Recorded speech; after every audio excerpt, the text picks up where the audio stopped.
Perfect day, like 50 degrees. The sun's kind of shining through, beams of light coming through the trees, and maybe a week after the rain, and 80 miles of trail. You know, I like to start in either Diamond Mill or Jordan Creek and just see how far I can get. I'm Reid Brown's dad. Raised him up here in the forest, a lot like I was raised by my parents and grandparents. It was actually my grandma who taught me how to ride a dirt bike. All my favorite individual spots are located out here, which is pretty cool. Like I've got Triangulation Point. I like going up there. Just, you look down, it's like a lake of fog in the valleys. Both my mom and my dad and my sister and I just went trail riding almost every single weekend. It just turned into a great kind of shared experience. Growing up, riding with my dad and camping with my family out here, it's probably the most special place that I have in my life. Sport's in our blood, so yeah, he was kind of stuck. That was going to be his life, I guess.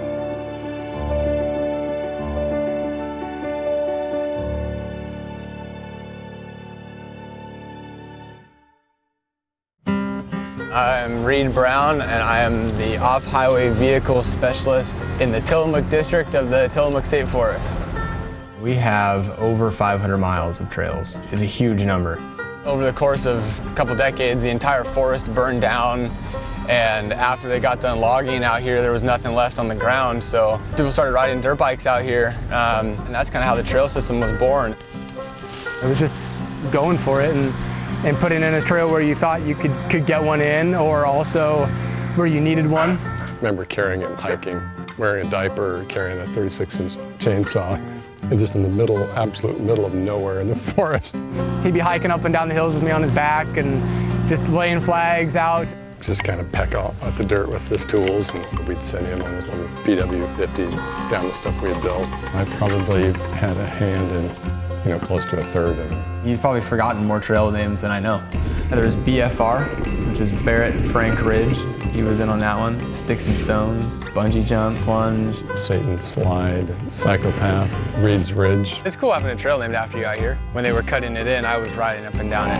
This is super fun, yeah. Going uphill, downhill. I got to the bottom of it one time and I couldn't get back out. And I guess I was the first person to ride it, and then I started crying because I was down there by myself, and so they named the trail after me. Half of it is getting turned into a road right now, which is kind of a bummer just for a logging operation, so we'll have to reroute it. This is serenity. This is some quiet time. Something that I can focus solely on one thing. So Jamal, oh man, he's done an unbelievable amount of work getting the trails in better shape than they've ever been in, connected better so you don't have to ride as many roads. Our fatalities happen on the roads. He's really kind of fulfilled a mentorship role for me. So he's helped me kind of navigate how you conduct yourself to be effective. And then we work together out here in the woods, we're building trails together and making tweaks and bouncing ideas off of each other.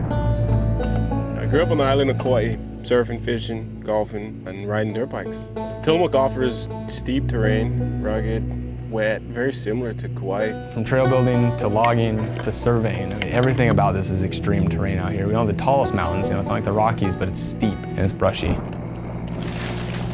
We know what water can do, and with 100 inches of rain, we really have to manage for that. We have better tools available to us now to plan, to build a system where it's in the right place.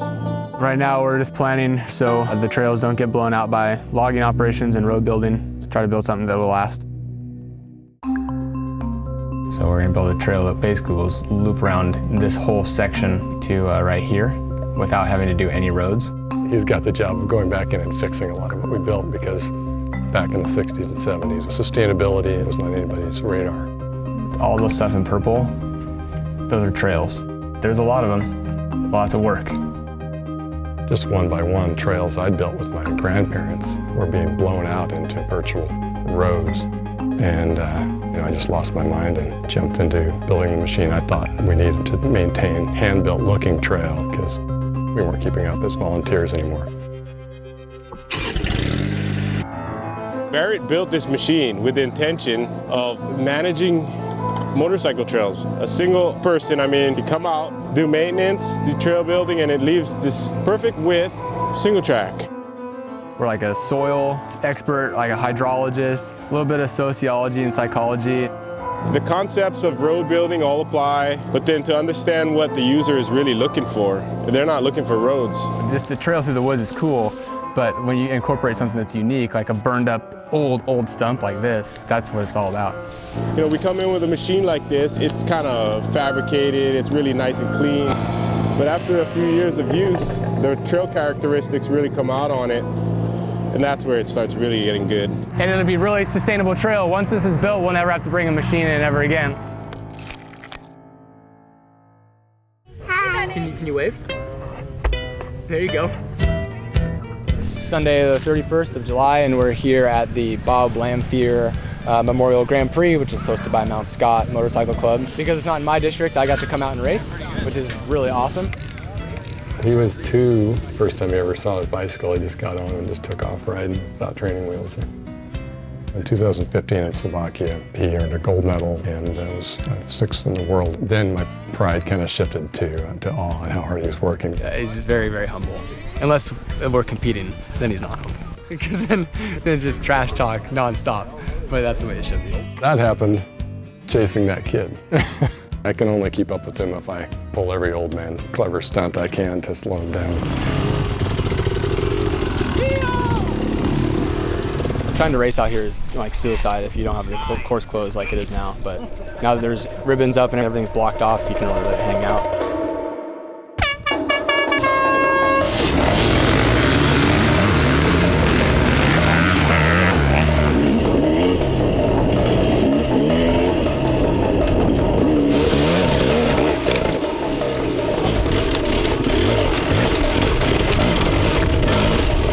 Enduro cross was badass.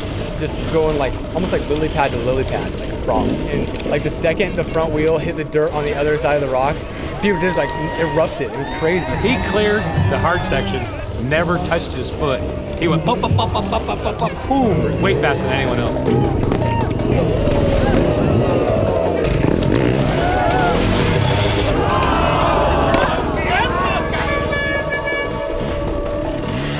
Came into the finish and yeah, took first.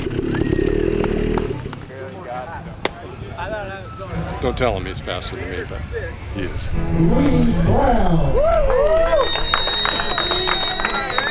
This is pretty rad. I've never had a novelty check before.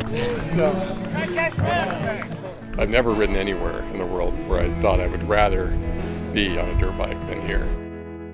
it's a really unique place, and it's a place that I like to preserve for other people to be able to experience the same thing I have. They come out here to ride with their families and teach their kids good ethics. We have families coming out here to ride together, and that's what holds us together. We need that in America. Families are a forgotten breed.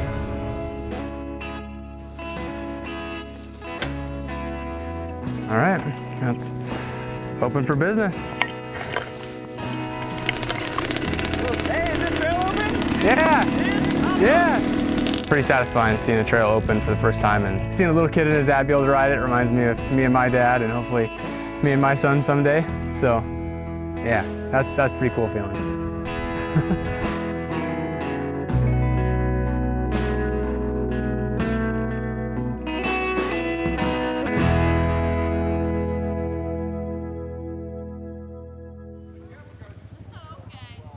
Oh, did you hear that? What did he say? He said the camera guys can do what they want. Yeah. That dude, VIP passes. Listen to my dad. You guys do what you want with that camera. Alrighty.